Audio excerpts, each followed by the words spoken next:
آئیے کتاب رحمت سورہ الکہف اٹھائیں۔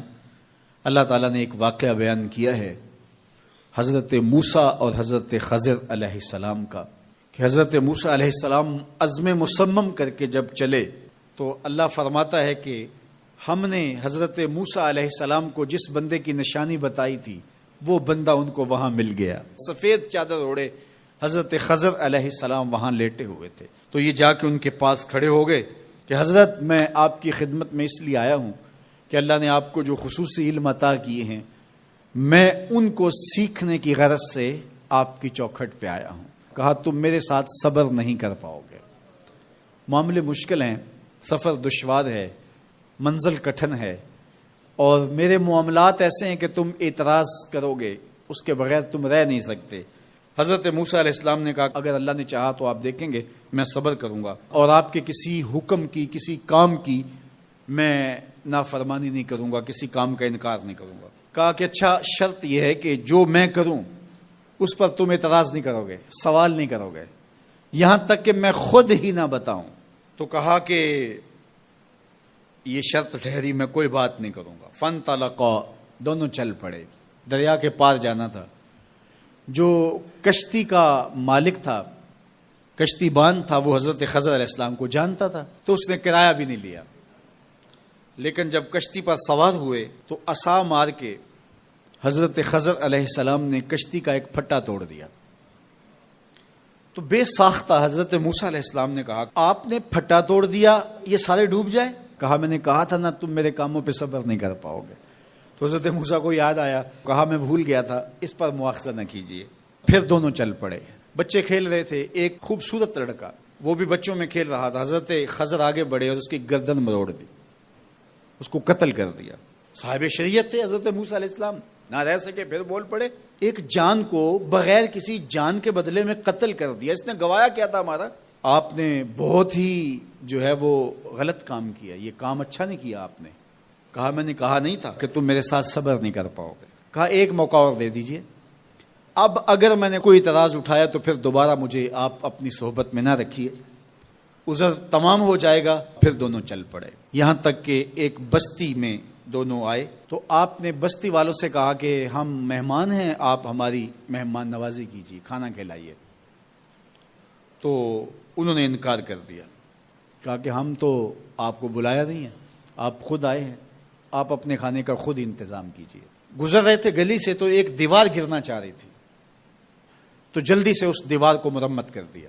کہا حضرت ہم اگر چاہتے تو اس پہ اجر لے سکتے تھے، انہوں نے ہمیں کھانا تک نہیں دیا اور ہم ان کی دیواریں سیدھی کر رہے ہیں۔ کہا اب تمہاری میری جدائی ہو گئی، تم نے یہ بھی اعتراض کر دیا۔ تو انہیں یاد آیا کہ وہ یہ بھی اعتراض ہو گیا، اب میں تمہیں بتاتا ہوں کہ یہ 3 کام میں نے کیوں کیے۔ اللہ اکبر۔ اب سنیے، قرآن ہمیں بتاتا ہے کہ ظاہری علم بھی ہوتا ہے لیکن کوئی باطنی علم بھی ہوتا ہے۔ کہا وہ پہلی بات کشتی والی سنو، یہ 2 مسکین بچوں کی کشتی تھی، ان کے گھر کا چولہا اس کی کمائی سے جلتا تھا۔ دریا کنارے کنارے ایک ظالم بادشاہ رہا تھا جو لوگوں کی کشتیاں چھین رہا تھا، ہم نے تھوڑا سا عیب لگا دیا، وہ ٹوٹی کشتی چھوڑ کے چلا گیا۔